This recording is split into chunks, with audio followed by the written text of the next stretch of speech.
Everybody, welcome back. This is episode 13 of the Union 0430. Again, we don't have a full house tonight. Dave is having some internet issues up in the sticks where he lives. Ryan is still got his computer commandeered by his way more successful wife when it comes to making money on podcasts than him. So you're stuck with Philly, Mark. Phil's down in Oshawa. Mark's up in the beautiful Ottawa Valley. I'm in Kingston, and we've got another real special guest, a good friend to all of us here, Marco Cunha from down in Southern Ontario. Marco, thanks so much for being on, buddy. Hey, thanks, guys. It was real awesome. I love coming on here. Been watching the last few episodes, having a good time. So thanks for bringing me on. Yeah, no, well, thank you for agreeing to come on. I'm sure you probably had some really important things to be doing this evening, and you managed to carve some time into your timetable to come sit down with us, bunch of jokers. So we really appreciate it. Excuse me.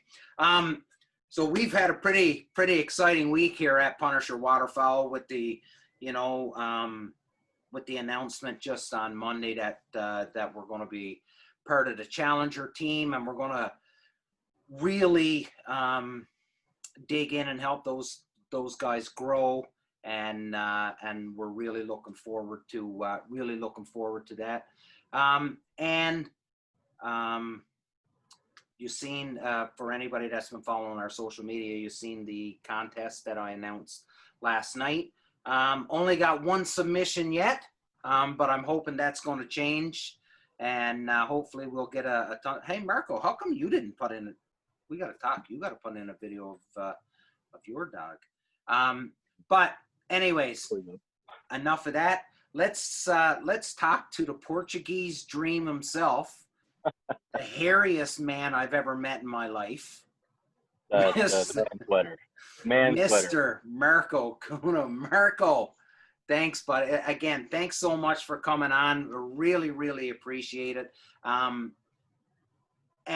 we all know what your real job is, and we're not going to chat about that today. I really wanted you to come on just because I really wanted to pick your brain about, you are a very experienced hunter and a very experienced shooter. You spend a lot of time on the skeet and clay ranges, and yeah, I really wanted to have a chat with you about that.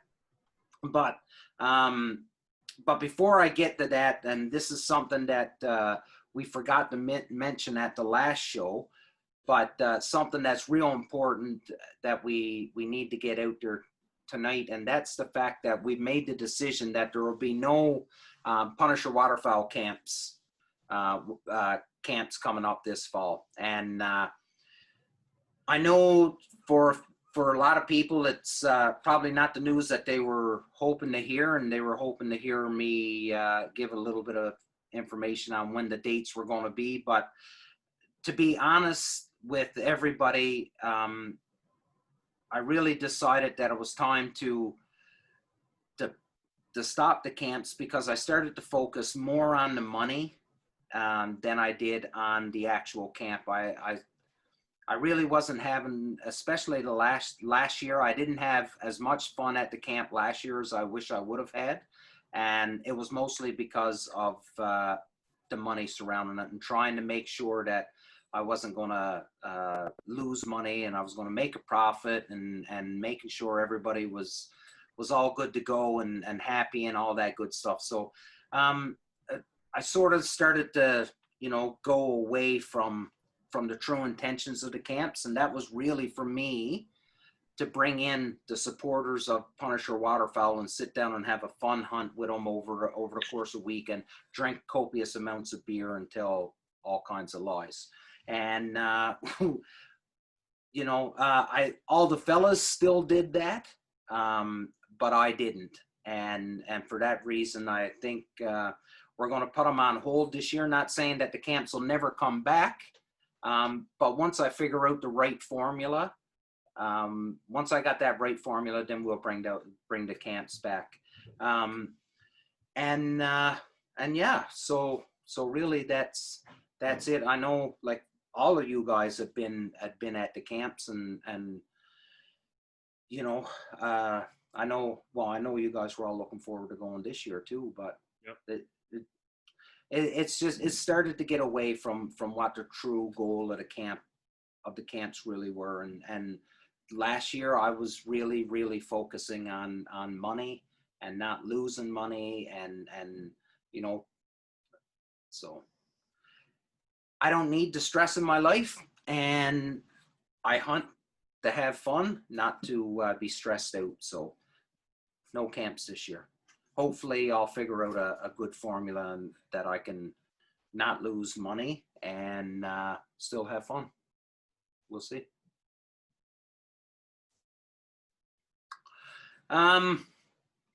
Yeah, so I got Dibs first weekend.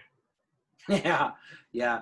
But now, with that being said, what I am going to do is, instead of holding an actual camp where I provide lodging and food and all the fucking stuff that we've done in the past, I'm still going to invite people to come down. I'm going to have the new house. People can come and stay there. It won't be a hotel or anything like that, but we'll still go, and it'll be on your own expense, whatever you need, food, booze, whatever. It'll be all up to you. I'm not babysitting anybody, but I'd still love to have people come to Kingston and come hang out and hunt with me.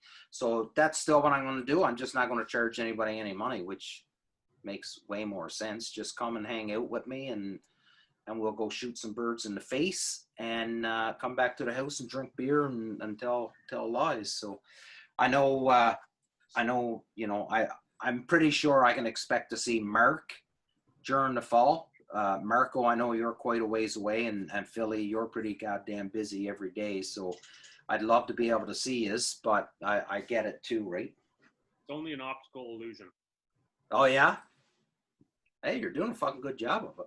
Well, yeah, like you're saying, like in regards to the duck camps and, putting things on hold. I think honestly in the best thing right now, obviously, because, our current state of affairs with, the coronavirus and whatnot, piling 20 clowns into a cabin, because Lord knows, we like to get together, have a good time. It's not, I think probably, in that retrospect, it's best to put things on hold. And I haven't actually made, like, obviously everyone knows, like, I have my own little guiding business. I run Timber Oak Outfitters. I haven't made a formal announcement as of yet, but I'm going to be suspending operations for this fall. Hey, no big deal. You heard it here first on the Union 0430. Yeah. No big deal. Yeah. I'm going to be suspending operations this fall, obviously, for safety reasons. I know I've got a few hunts that I am owed to various organizations and such, and I will be honoring those this fall. Just, I made a promise, get guys out, do whatever, and I will be fulfilling those promises. But as for just straight client hunts and stuff, I won't be doing anything this fall as well. It's going to be straight friends and family. Yeah. Get out there, get together, crush some birds, have a good time. Yeah, and you know what, Phil, I know you have your own business and stuff like that, and when it comes to guiding, and that's a crazy world that I could never get into, because, well, first off, I'm not good enough of a hunter to guide people, but that comes with a fair amount of stress and stuff too, right? So with safety factors and the safety protocols that you would have to have in place, for your clients, and then the added stress on top of it, it's probably the right call on your part, I would think. I was actually looking at expanding my operation for this fall. Oh. I'm not going to get into details about the Mm-hmm. expansion and stuff, but there was plans in place for an expansion this fall for how I conduct business and such. And yeah, like again, because of the borders and Yep. the dollar and the corona, yeah, it's. Were you going to offer me a guiding job, Phil? Guest appearance. I'm gonna go with Pittman. Awesome. Yeah. What about?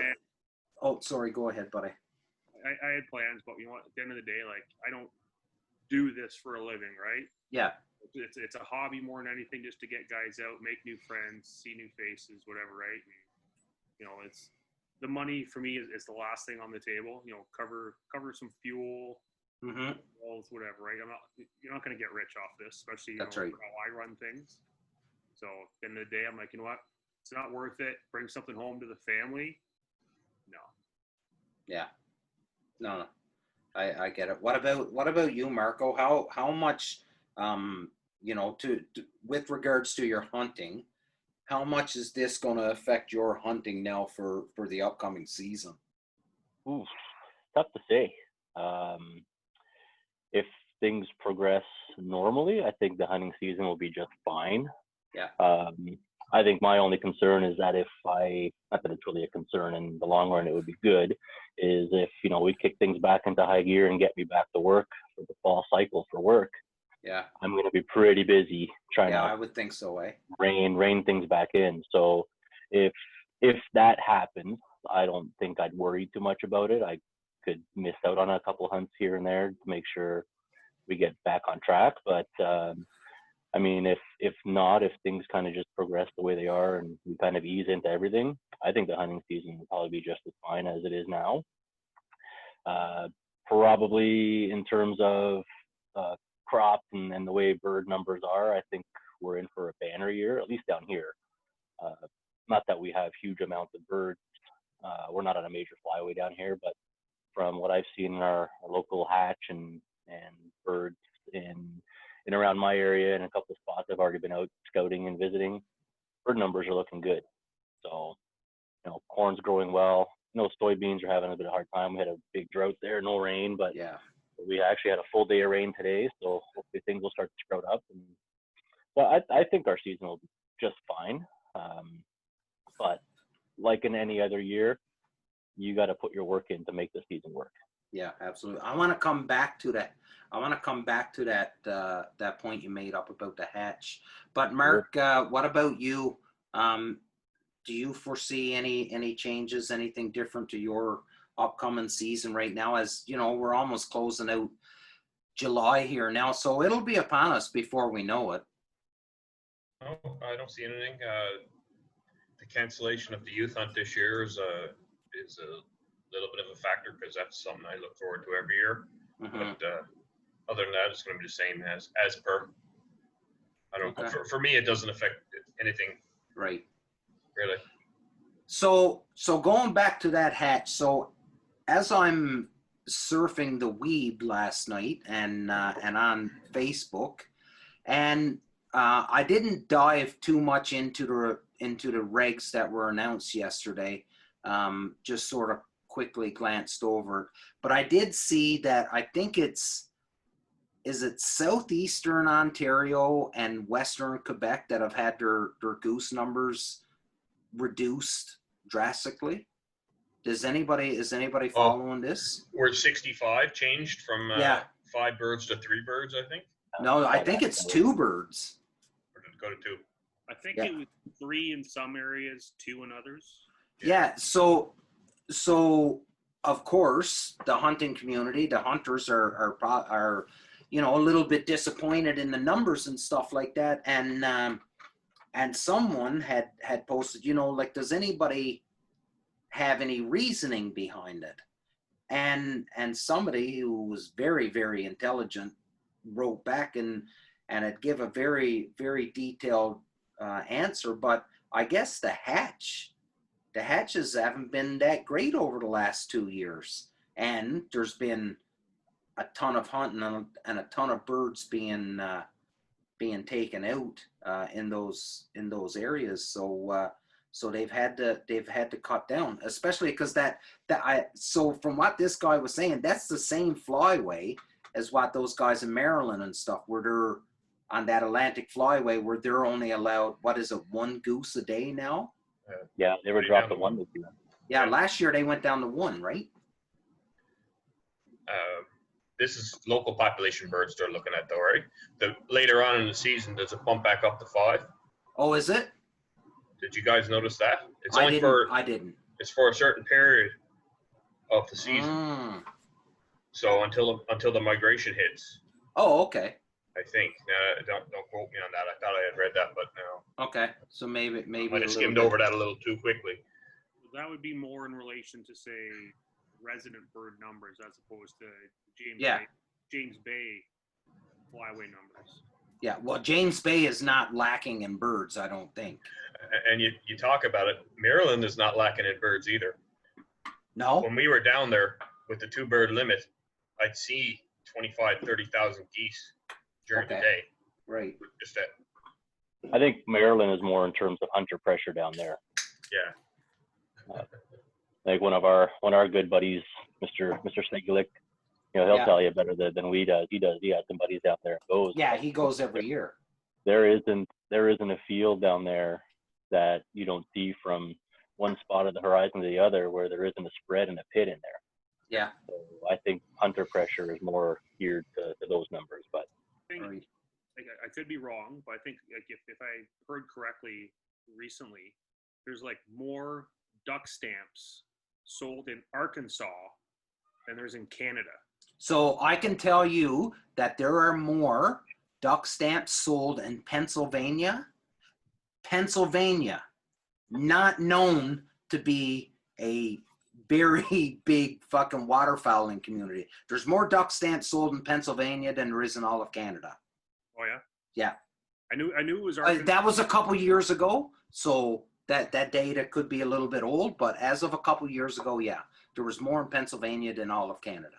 And like, look how small Pennsylvania is, and like and like you mentioned, like it's not a waterfowling mecca. No. By any means. Like, where do you go in Pennsylvania? Yeah. Like everyone knows, like in Ohio, at the very least, like for the guys that want to get into divers and stuff, like Sandusky. Yeah. Sandusky is the spot, kind of like us to our Long Point. Yeah. Long Point is, our diver mecca, that in St. Clair. Yeah. And say Ohio's got Sandusky, but like, the fuck does Pennsylvania have to offer? I don't know. You got to somehow figure out how to get in between Pittsburgh and Philly. Somewhere in between there, there's a hole somewhere. The X is somewhere in between those two. I want to go to Lake St. Clair next year. Like this, I've never hunted there. We should do a hunt down there, Philly. I've been fortunate to go. Yeah. And yeah, it was a spectacle. A spectacle. Spectacle. Ooh. Yeah, like it was definitely a hunt to remember. That was for sure. Boys, I want to change gears a little bit because I'd be a little bit remiss to only talk about this briefly during the introduction. But and I know everybody's got their own brand, and I get it, and everybody's shoots what they like to shoot and all that stuff. So,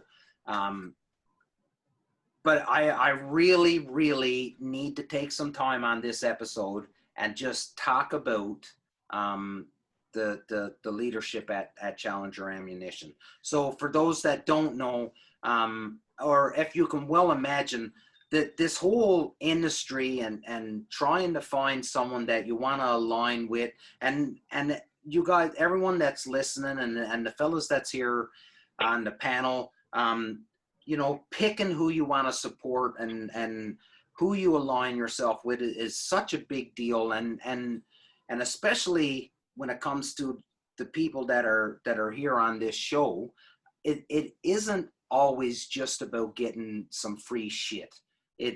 It's more to deal with the relationship and the quality of the product as it is the free stuff. Is that right? Is that fair to say, fellas? Yep.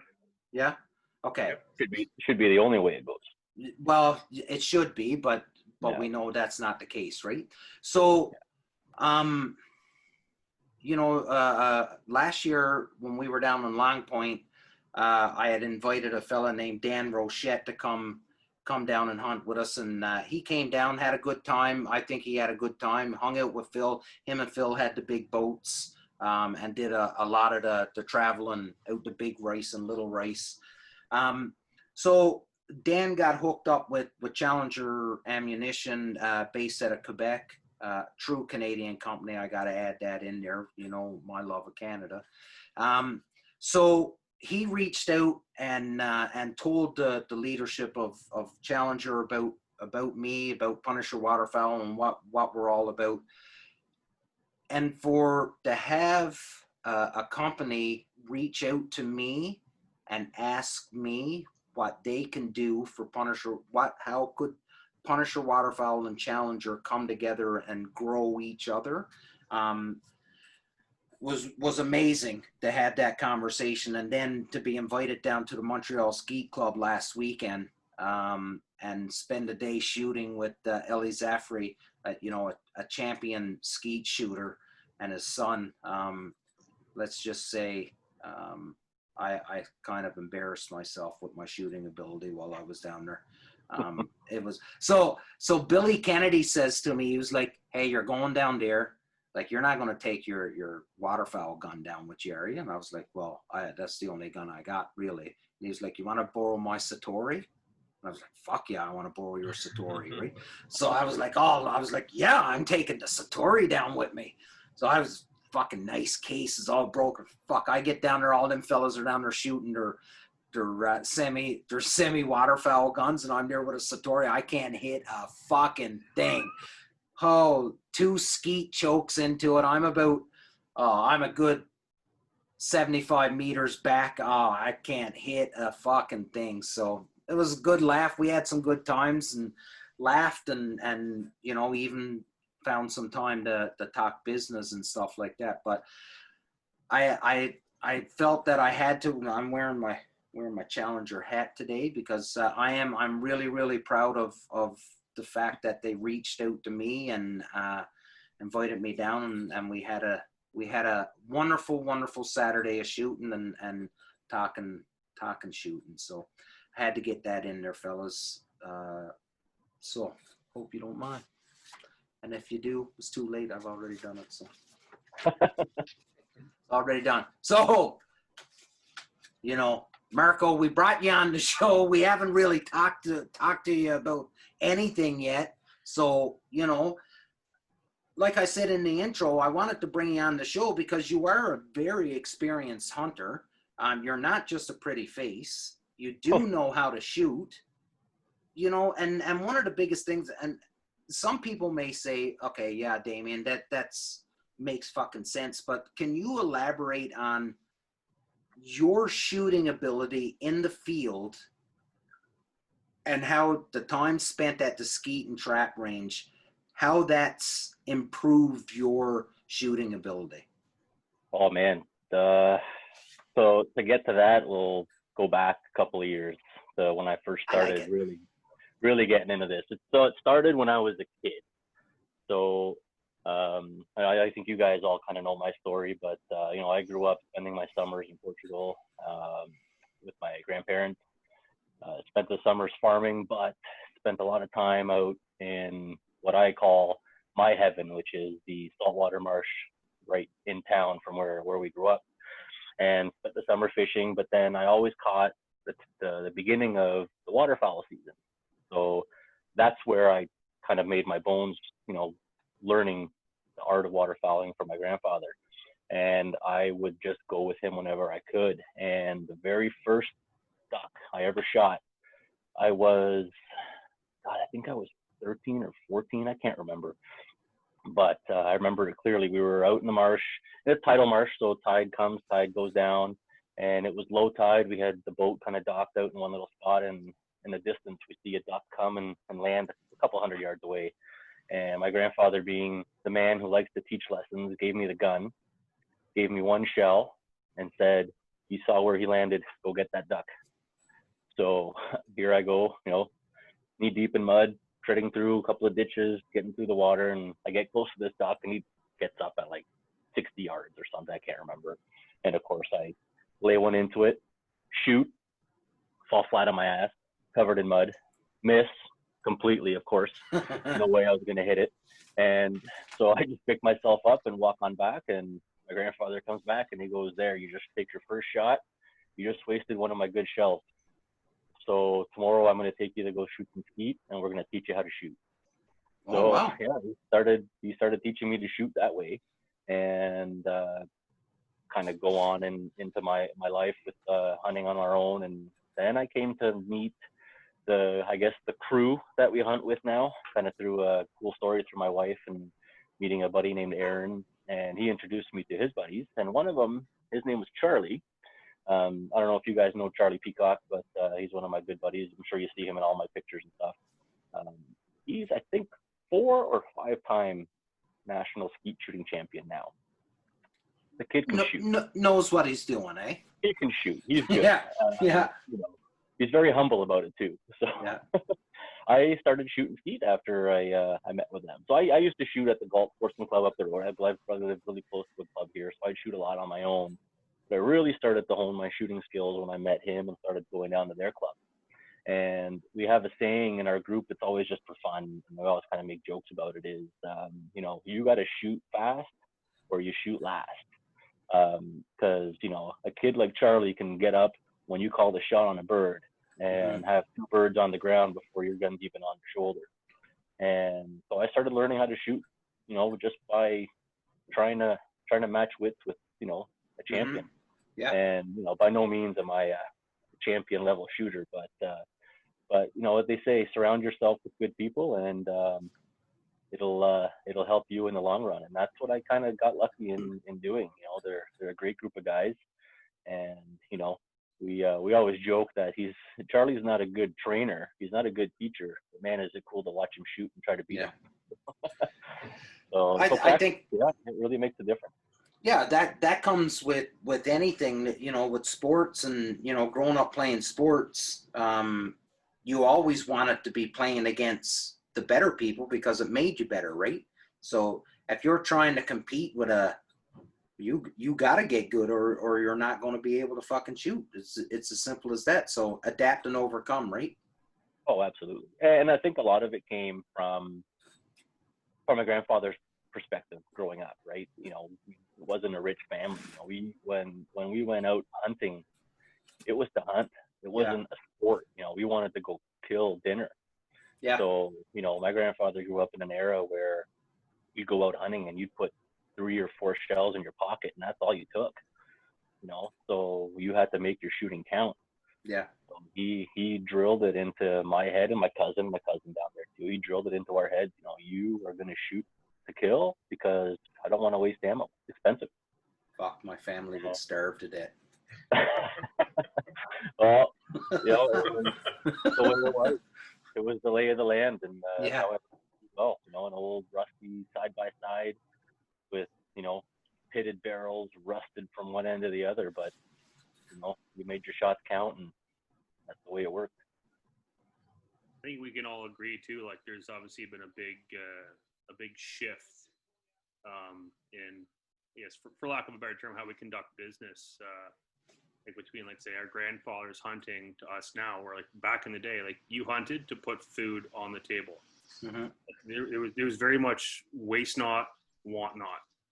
And nowadays, like, different era, different way of things, right? Like, we get together obviously for the camaraderie more than anything, right? Like, at the end of the day, I could care less if I shoot 1 bird or 10.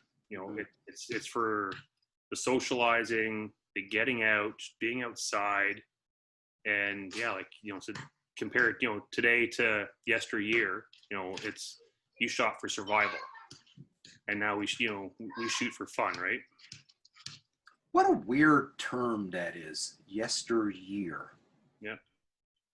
That's a strange term. It's mind-boggling. It's like marmalade. did come from Phil. No, but you're 100% right, Phil. Like it is. Like you look at, so you say, Marco, like your grandfather went out with 3 or 4 shells in his pocket. That's probably all he had for that hunt. Is not because he only picked 4 shells to go with. That's probably what he had for that hunt. And yeah, it had to count. Vice where we are now, fuck. Like, can you imagine if you looked at your grandfather and you told him how much money you spend on fucking gear to go hunting? What he would say to you? Mine would roll over in his fucking grave. Well, so when I grew up, I've been hunting ducks ever since I've been 13 years old, but I never hunted ducks like how I hunt them now until I was 30 years old. Back home, nobody had a duck call where I grew up. Nobody had decoys. Nobody wore camo. We pond hopped. So we'd see them land in a pond and we'd crawl up to them and try to get a shot at them. There was nothing strategic about it. And if I was to go home, if I was to go back to Newfoundland with set up with with my boat and my decoys and the dog and all this stuff, I'd be laughed at in my hometown. Unless you had merganser decoys. Unless I had merganser decoys, that's right. And But you'd be like, laughing. you know what I mean? Like it is. It's like Phil, you said your grandfather rolled over in his grave. Like, can you imagine the amount of money we spend on stuff? And fuck, yeah, we could go on and on about here. I can tell you a quick funny story about that perspective and having, you know, that generation seeing what you do now. 2016, I believe, was the year my sister got married, September, and she got married, luckily not on opening day. That would have killed her. But she got married the week before, and then my family was still here, and we had a really good field lined up for opening day. And my cousin was here, my grandfather was here, my aunt, a whole bunch of family from Portugal. So we took my cousin and we set him up behind us, the layout blind, a couple feet, 10, 15 feet away. And I gave him a video camera. I said, film this hunt today. I want to show Grandpa after the hunt's over. And sure, we drove out, you know, trailer full of decoys. He documented the whole thing, you know, a little rough amateur video. And we shot 6, 7 man limit of geese, I can't remember. And we get home, I brought my limit home, and I couldn't wait to show him the video. And my cousin was explaining to him what we did, you know, with the trailer and putting all the decoys out and grassing up the lines. And then he saw the video, and my grandfather was beside himself. He goes, I can't believe the amount of work and stuff you do to shoot those big, ugly geese. Yeah.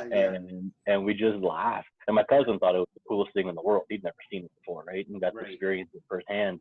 But, you know, and from there on in, with technology as it kind of grew, I was able to always send little clips to my cousin as the seasons progressed. And my grandfather just lived for those moments. So yeah, he had that perspective. I can't believe you guys did that. How many birds did you shoot? Oh, you go out and shoot two ducks a day. That was awesome back in the old days. But yeah. Just shot 35 geese in the morning. Wow. Yeah. That was a cool, touching story that time of year. Yeah, for sure. But with that being said, though, there is like I hunt with so many people throughout the year, throughout the season, and there is thankfully a lot of people that really pay attention to everything when it comes to setting up those decoys and like, so I'll look at Mark when it comes to grassing in a decoy. Like, boys, if you've never had the pleasure or the displeasure of having your fucking layout blind next to Mark bitches, you need to go do it. Because when you get up and you're like, yep, that should be good, and then you look at Mark's and you're like, well, mine's not that good. Guess I'm spending more time grassing it in. And then when you look at guys and you know how they're setting up their decoys and their family groups, I'm talking about geese now, but their family groups and that horseshoe and the fucking jay and whatever the pattern is that day, Like, could you imagine talking to some of these old fellas that just, fucking took sticks and tied them together to make it look like a goose on water and laid down in their canvas jacket and still shot birds, and now here we are with fucking, I see some of the rigs that are up for sale right now on Facebook, and Jesus, it's a lot of money. So there's still guys in PEI who hunt black ducks, and they take the eelgrass, the black eelgrass, Yeah. and they put it in piles. They put it in a duck-shaped pile, and they'll make 30 piles, and that'll be their decoys. So, okay, so awesome. So nice segue into, are birds getting smarter?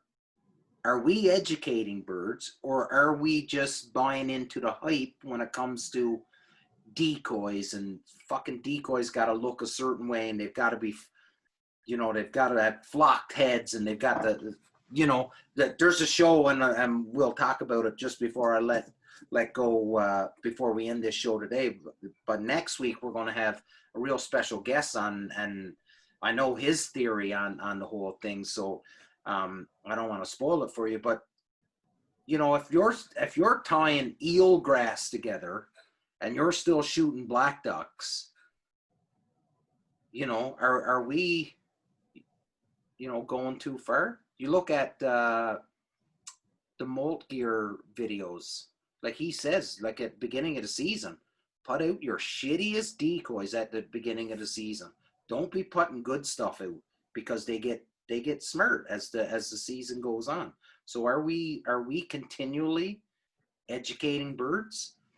The whole theory on spinners, on robo-ducks, like there's fellas that still honestly believe that, maybe I'm going to open up a can of worms here, but there's fellas out there that still believe that these things don't work. I think they're the best thing since sliced bread, but honestly, with like my opinion when it comes to spinners, like they have their time and their place, right? Like everyone knows, if like I'll go out and run, say 10 dozen silhouettes and 2 spinners, mm-hmm. and those spinners are going, ducks will eat them up. At least where I can only speak where I hunt. Yeah. And pressure isn't that crazy, even being as close to the GTA that I am.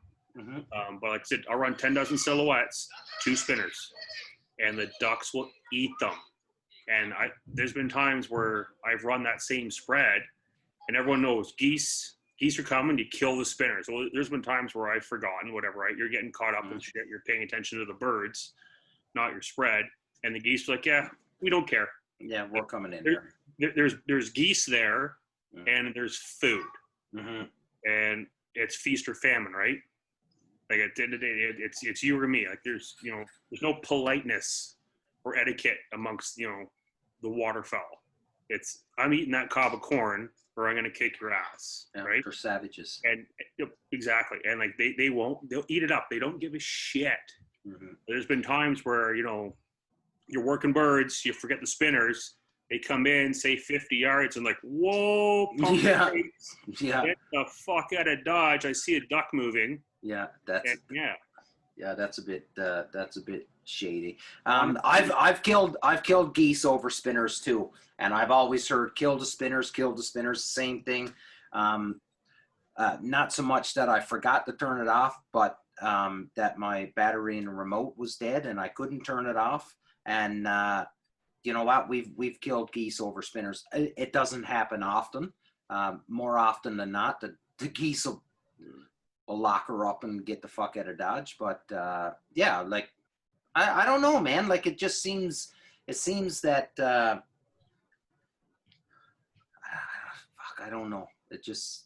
I think at the end of the day, and honestly, like we are our own worst enemy, right? Oh my God. Like, when it comes to waterfowlers, like there's all walks of life, right? There's the guys that just started yesterday, and then there's the guys that have been doing this for 30 years. And in all honesty, like for those guys, like there's guys that have like, money falling out their ass, they'll buy full spreads of fucking Dave Smiths, right? I'd be too scared to take him out of the trailer if I had a Dave Smith decoy. Well, like you look at, say, waterfowling here in Ontario, and then in comparison to like the US, competition is like night and day difference. And like we mentioned before, like say duck stamp sales, you know, in comparison to some of the states versus the entire country of Canada, like you look at the pressure. Like back in October, myself and you know Chris Collins. Yeah.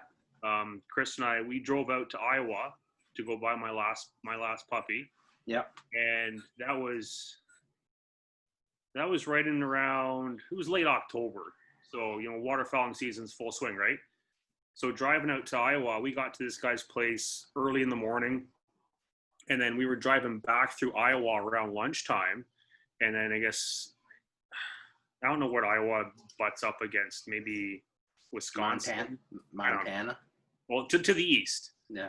I'm coming back home, right? Oh, okay, yeah. Okay, gotcha. Like driving down like the main highway through, like I was literally on like, I could have stood on top of this guy's house and seen Nebraska. Like that's how fucking far we were. But coming back down like their main highway, like every other field, spread. Really, eh? Oh yeah, it was unreal. Like the amount of fields that we'd seen with guys hunting. Well, but like you look at that pressure and like guys are running like, you know, say 2 dozen, guys are running 20 dozen decoys. Yeah. We've seen guys out in fields running multiple trailers, layouts, and it's only like 4-5 guys maybe. But like you look at the pressure, and yeah, I honestly think like birds are getting smarter, and you know, obviously we're at fault for that. You look at, you know, when layout blinds came into play, what 20-25 years ago. I don't know how long layout blinds been around for. Before I started waterfowling, you know, that was like the cat's ass, and like you could lay right out in amongst your spread, and like you're shooting these big beach balls at 10 yards. Yeah. And then you fast forward to today where like, you know, there's the A-frames and the panels and this and that. I've been out hunting, say, a wheat field or a bean field. You throw a couple panels or a couple A-frames side by each and the birds eat it up. But how long is that going to last, right? Yeah. Before those get burned out. You know, it's a it's cycle of life, right? Yeah, good points. I think in my mind, from what I see here down my way, it touches back to what I think we mentioned it earlier. Are birds getting smarter? Maybe. Is the pressure there? Yeah. But I think at the end of the day, in my experience, is the amount of work you put into your hunt before. That's what dictates how good your hunt's going to be. Yeah. In my experience, from the last 4 years, where I've noticed a huge uptake in hunters in the area, which isn't a bad thing. We always have a joke that I love other hunters, just not around me, right? But but it's great to see the interest in it happening. But if you put your time into the scouting and the homework and seeing what the birds are doing and putting your spread out the right way, the right hide, I haven't noticed a huge difference. I'm not that guy that will flip my decoys every 2 or 3 years just because I want them to look good. I've got Bigfoots that are older than me, I think. Old beat up real geese silhouettes that I use, and I still make it work. Yeah. And at the end of the day, it's goose hunting. I mean, how many of us have been out, we get a really good banger field. You think you got it locked up, you set up all morning. Those geese come out and they give you the big middle finger, Seen it a lot of times, buddy. When it's a sure deal, eh? Like the night before when you're like, boy, she's going to be a good one tomorrow. Oh, yeah, and they don't do it. They just don't want to commit. But then you go back out 2 days from now and you could be standing up with your dick in the air and they're touching down 5 feet in front of you. Yeah. That's hunting. Yeah. And that's what that's the way it goes. And 2 points I really want to make. So the sky busting, I think is a big deal. I think like shooting at birds that you have no reason to shoot at because you're not going to fucking hit them. That's not helping out matters at all. And then the other point I totally forgot. So I only got 1 point. Sorry. But I got a Jeb's 655 choke and it's guaranteed 85 yards. Yeah. So I was hunting with a couple fellas a couple years ago, and we were having, it wasn't a banger of a hunt, but it was a good hunt, right? Like it was steady. Like 3-4 birds would come in at a time, right? And we'd manage to get 1 or 2 out of them, 3, whatever. And then it started to slow down. And buddy, I bet you there was a fucking single flying above us. And I bet you it had to be a mile up in the fucking air. And this guy, I could still see him. He's like, I'm going to take a shot at that. And I looked at him. I was like, you serious? He said, got Jebs in, bud. And I was like, I don't give a fuck what you got in. You ain't touching that. But, and took a shot at it. Like, there was no way that he was going to hit that. Like, I guess there's always the chance of a 1 pellet hitting the 1 exact spot. But I don't even think there was enough kinetic energy to push the pellets that far up in the air. That's how high that bird was. And I'm just like, why are you doing it? Like, that to me just makes, you got a lot more money than I do to just waste shells.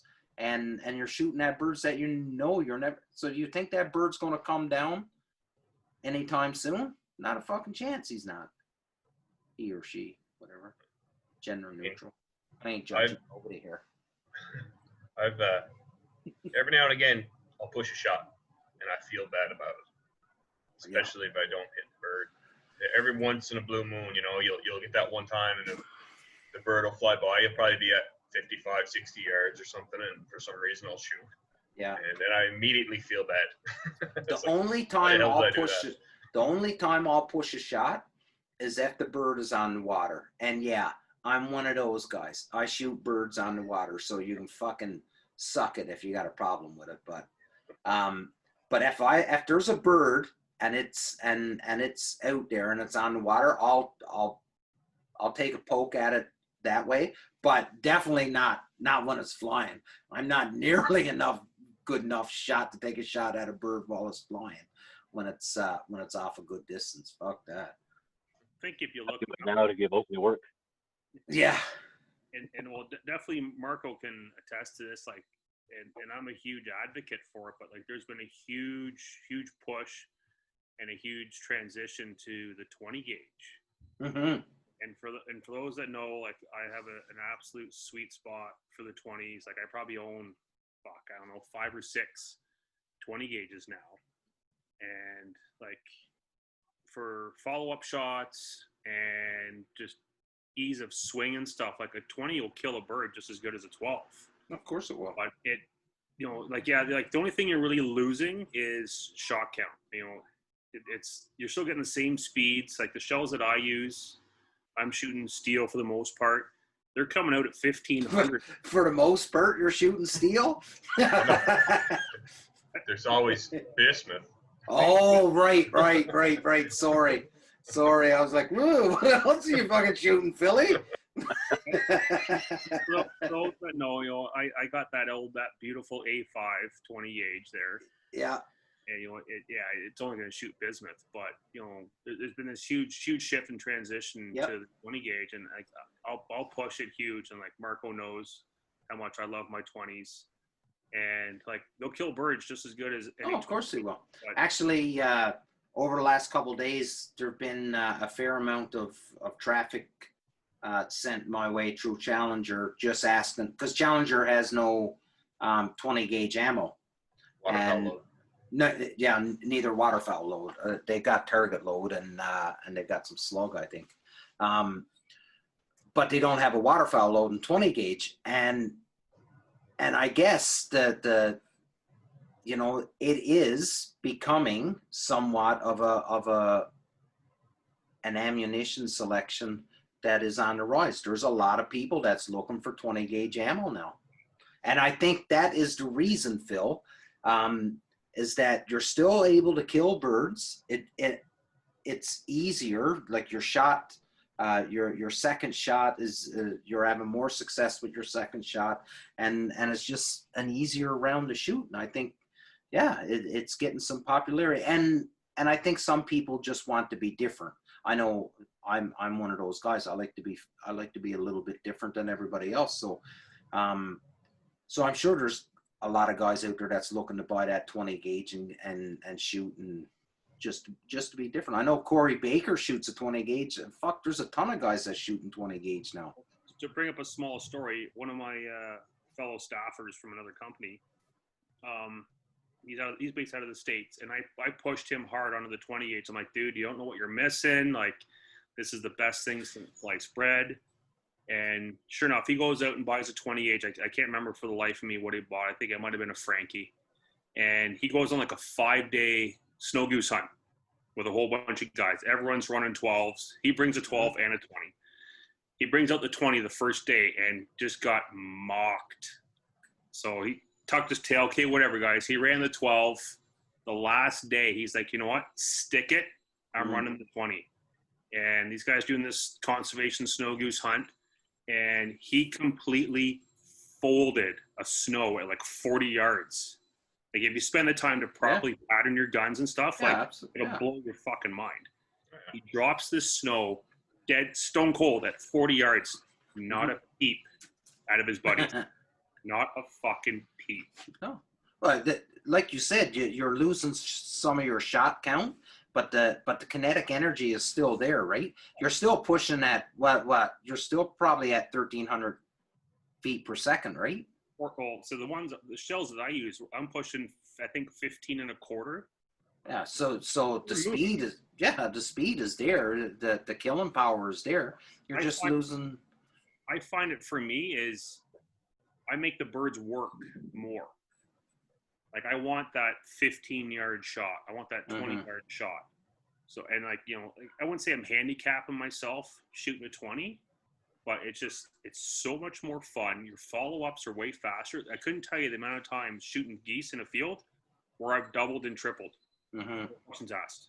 Well, now you say that, and Marco laughed because he always fucking said it to me, because I used to shoot 3.5-inch shells, and I used to say I'd shoot a fucking 4-inch if they made it. And Mark always said to me, he was like, you should drop down to a 3-inch shell, down to a 3. And I tell you what, just making that change has made a huge difference in my ability to double up. Like, I've never doubled up on birds until I switched from a 3.5 to a 3-inch shell. Yeah. Like that, to me, watching fellas do that, when I was shooting 3.5-inch shells, I'm like, that's amazing. I'd love to be able to do that one. Fuck, we were in Nova Scotia. I tripled on birds. One tip I actually share, like, at least like when I'm guiding with guys, one tip that I share, and even with buddies and stuff, you're working a big flock of geese, go for the furthest bird first. Because that furthest bird is what, 20, maybe 25 yards? Work out and shoot inward. Because as soon as you guys jump up and start lacing them, that furthest bird that you're shooting is 20, 25 yards. Your next bird, 15 to 20. And that bird that was like almost feet down in the decoys, as he's skating out, he's 15 yards. So all your shots are like, say, 15 to 25, where if you shoot that close bird, yeah, he's 10 yards. Your next bird, he's 20, 25. And then you're going for that third bird, well, fuck, he's out at 40 yards. You're not going to hit him. You're a good shot. If you're a Charlie Peacock, maybe. And Marco knows I've been fortunate to hunt with Charlie. Too bad you weren't there that hunt, Marco. It was a banner hunt. Okay, I put a clinic on the week before. But yeah, like it's simple math, right? And guys, like, once you explain the science to them, they're like, you know what, like, holy shit, like, that makes a lot of sense. All your shots are 25 to 20, as opposed to 15 to 40, and you're gonna shoot a shit less shells, and your shooting percentage is gonna go way up. Yeah, I agree. I tend to at the first couple hunts of the season, I tend to just close my eyes and just fucking shoot, Yeah, well, I'm so fucking excited. The first couple big flocks that come in, I'm just so excited. I'm sure I closed my eyes because I can't remember anything. Like I'm just putting the gun up. But I joined the skeet club now, so I'm actually doing a little bit better. But We'll evaluate that. yeah, yeah, watch. Yeah, fuck. I went down to Yeah. but I was down to Montreal. Oh, Jesus, it was horrible. Yeah, but you took a gun you don't use. Yeah, like the first time I shot it was there, right? Yeah. Yeah, so it wasn't good. By the time we got over to the 5 stand, I was dialed in then, but still.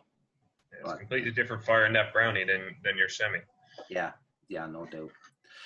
Boys, again, Marco, I can't thank you enough, buddy. We didn't get to pick your brain and we didn't get to chat with you nearly enough. We were all over the fucking place, which we normally do anyways. But I would love to be able to extend an invitation for you to come back again anytime. Preferably, I'd love to get you back once the season starts and you're out. And for those that don't know, the intro to the Union, those videos of the red dot and those geese getting folded, that's a video that Marco sent me. So I can't take credit for that. If some of you were thinking I was a dead eye, not at all. That's a video that Marco shot last year, and he sent it to me when I went begging for some footage for the intro. But Marco, I'd love to have you back on the show, but especially once the season's going and you got some birds under your belt, and tell us about some epic hunts and stuff. And now your young fella's getting older, buddy. So it's only a matter of time. I know you had him out earlier this week, but it's only a matter of time now, and he's going to be out in that layout blind with you.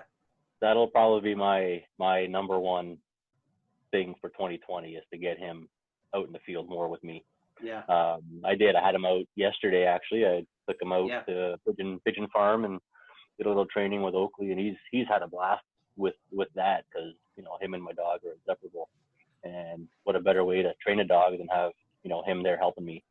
So if I can take anything away from the 2020 season, it's going to be to get him out because, it was cool to see yesterday because we did an early morning hunt, which we normally don't. And I got him up in the morning. And, normally getting a 7-year-old up out of bed on a weekday, it's not easy. But as soon as I came in and I was like, "You ready to go?" and he was just like, "Boom, let's go." He went down, had his breakfast, and he's like, "Let's go. I'm ready. Let's get out the door." Awesome. That's awesome. So that's going to be the number one highlight this year. So looking forward to it. Yeah, that's definitely going to be a special time, and in 20 years, God knows he could be sitting down talking to his buddies, talking about the same thing you spoke about with your grandfather, right? Yeah, and that's and that's a lot of the reason why we do what we do, right? Hopefully, when we take our children, we can instill the same love of the outdoors and friendship and camaraderie and doing good things and not being a fucking douchebag and just being a good person and stuff. So there's a lot more lessons to be learned out in the blind than just hunting, right? So, and that's the one thing that I always learned from my grandfather and father was, a true gentleman and not being an asshole and fucking something up for someone else just because you can't have it and being nice and at the end of the day, it's only an animal. It's only birds.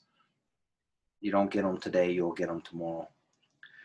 Marco, thanks so much, buddy, for coming on. I really do hope we get to get you back on the show. Hopefully, you'll accept the next invitation. Philly, it was awesome to see you. Next week, big show next week. You're going to be on. Hopefully, next week, Ryan and Dave will be back, and we'll have the full crew back, and it'll be a normal episode for once. I think it's been 4 weeks since we've had everybody on. So it's going to be awesome and a really special show coming up next week, and I'm not going to spoil it. But I know everyone's going to enjoy it. Mark, as usual, buddy, you don't say much. You sit there and make sure we behave ourselves, and you drink your tea and monitor everything. Any last parting thoughts, Mark? Oh, thanks, Marco, for joining us tonight. I appreciate it, and it was good to hear from you again. I haven't heard from you in a while. So, yeah, just appreciate it.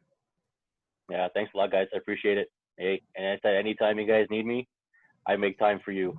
Especially Phil. Always with Phil. Oh, of course. Look at him. He's a fucking Adonis, for God's sake. Beard. Yeah. No, Philly? It's the good beard oil. Yeah. Hey, I wanted to ask you. You haven't. What do you think of it? It's buddy, like not that I'm like a stunningly handsome pillar of the waterfowling community, but yeah, the beard oil. Like I'm using it probably a couple times a week. Yeah. I'm loving it, and like for those like support local, support veteran, fucking support Damien. The 430. Okay. Yeah. Mark, you've got the oil too, eh? Yep. What do you think of it, buddy? I like it. Feel free to drop a review or anything, Oh, I can do that, I suppose.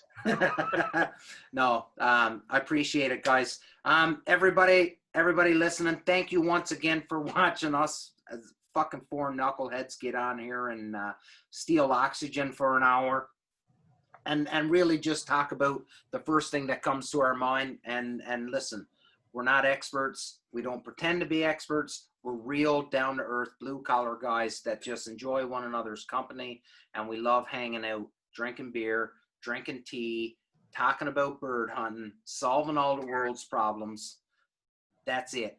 And we get to do it with one another every week. And you guys subscribe and you like it, and you come on and watch. So I can't thank everybody enough for watching. Again, like I said, next week is going to be a very special show. Listen, please do me a favor and support Punisher Waterfowl, support the Union 0430, and spread the word. Get more people watching us, and send in your criticisms, your suggestions, whatever it is. Let's make the show better. Let's make it the best show that's out there, and that can only happen with you guys helping. Boys, once again, big love. Can't thank you enough for doing this with me, and we'll see you all next week. Big love, everybody.